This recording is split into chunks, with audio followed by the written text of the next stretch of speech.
Les fabuleuses aventures d'Aurore de Douglas Kennedy et Johannes Farr chez Pocket Jeunesse.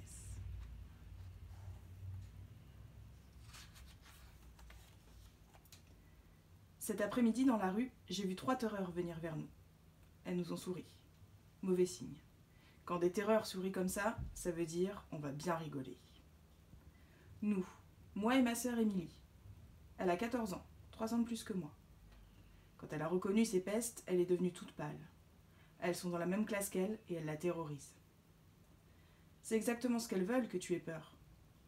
J'ai écrit ça à ma sœur il y a quelques mois quand a commencé cette histoire de harcèlement. Elle m'a répondu que j'avais raison, mais que ces filles avaient ce pouvoir sur elle. Elle l'a terrorisée.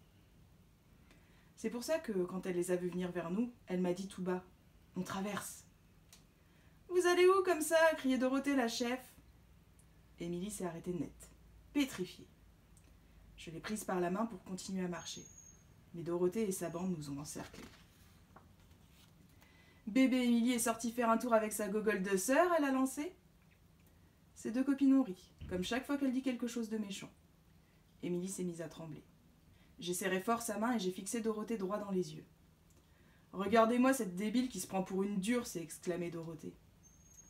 J'ai commencé à écrire quelque chose. « Tu sais pourquoi tu ne sais pas parler ?» a dit Dorothée. « Parce que tu es une attardée !» Je lui ai mis sous le nez ce que je venais d'écrire pour l'obliger à lire. « Ta mère t'a traité d'attardée hier, non ? Elle te dit toujours des trucs horribles. C'est pour ça que tu joues les caïds. » Dorothée a ouvert des yeux grands comme des soucoupes, comme si on avait découvert son secret. Ce qui, à mon avis, était le cas. « Comment tu le sais ?» elle m'a jeté d'un air mauvais. « Hein ? Comment ?» J'ai écrit à toute allure. « Je vois derrière les yeux. »